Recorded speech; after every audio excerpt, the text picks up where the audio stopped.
Hello dear student, how are you? Fine. Okay. So we will discuss the lesson number second, the Lost Spring, written by Ernest Young. So I will tell you about the lesson, and in this lesson I will select the most important questions that will be come in the examination. So let's see the lesson.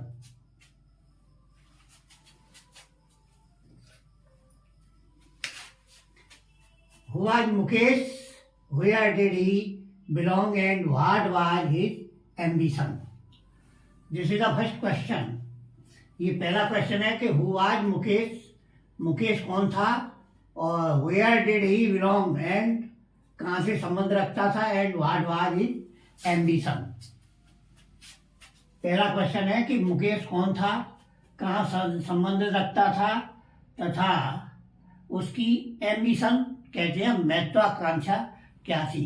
Ambition means a very higher Dzire.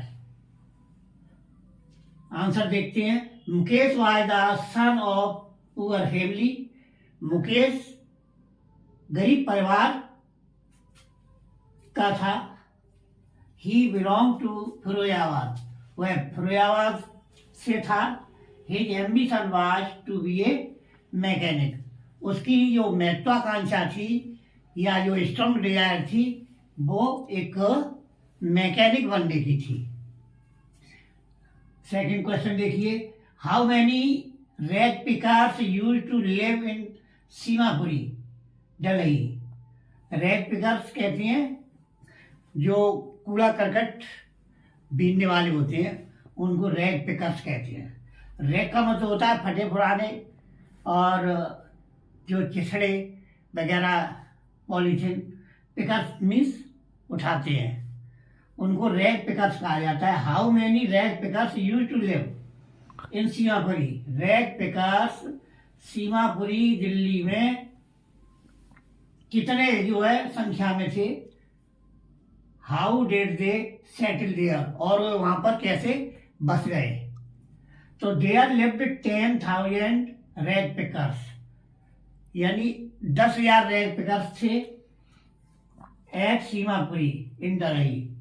Delhi Seemapuri में 10,000 rag pickers कूड़ा इकट्ठा करने वाले थे.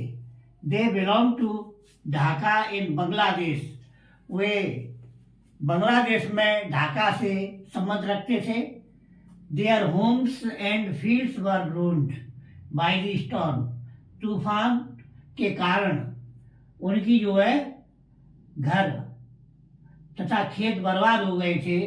सो दे came to Seemapuri in Delhi.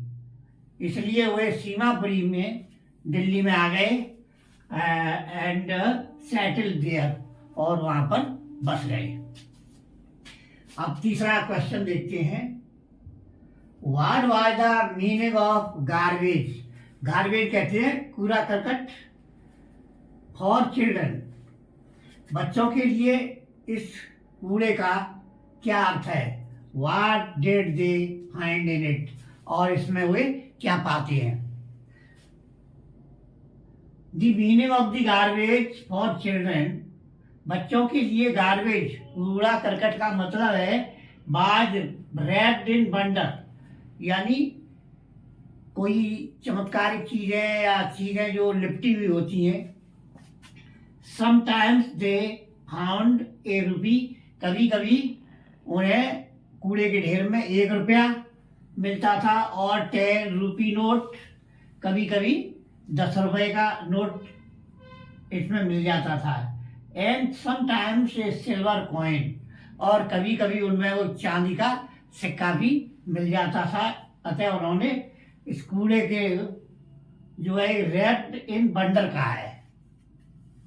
Y did Saheb join the job at milk booth.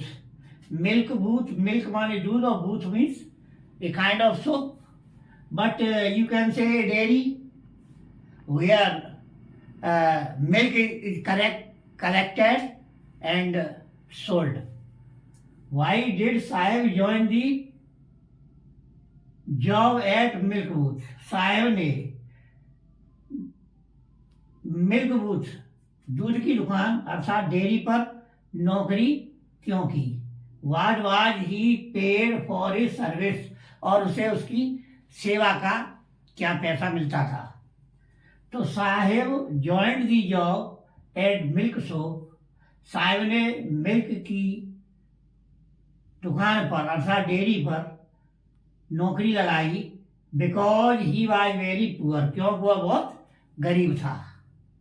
And he had to support parents and family, और उसे अपने परिवार का सपोर्ट करना था, उसे अपने माता पिता का सपोर्ट करना था, उनकी मदद करनी थी, पालन पोषण करना था। बहुत ही जो गरीब परिवार से था, इसलिए उसने दूध की डेयरी पर या दुकान पर नौकरी की। He was paid 800 rupees for a service, और उसे अपनी इस नौकरी के लिए सेवा करने के लिए 800 रुपये मिलते थे। What does bangle symbolize? Bangle का मतलब चूड़ी, यानी चूड़ी किसका प्रतीक है? What is the role of bangle maker of Firozabad? Firozabad के चूड़ी बनाने वालों की क्या भूमिका है? तो देखिए, चूड़ी किसका प्रतीक है? The bangle symbolize an Indian women's auspiciousness. Auspicious का मतलब होता है शुभ या मंगलकारी। चूड़ी भारतीय महिलाओं के शुभ, मंगल, या मैंने इसमें लिख दिया सुहाग का प्रतीक है। चूड़ी जो है महिलाओं का सुहाग का प्रतीक होती है। इन देयर मैरिज लाइफ, उनके शादी शुदा जीवन में, the bangle maker of Firozabad play very important role. Firozabad के चूड़ी बनाने वाले एक महत्वपूर्ण भूमिका निभाते थे।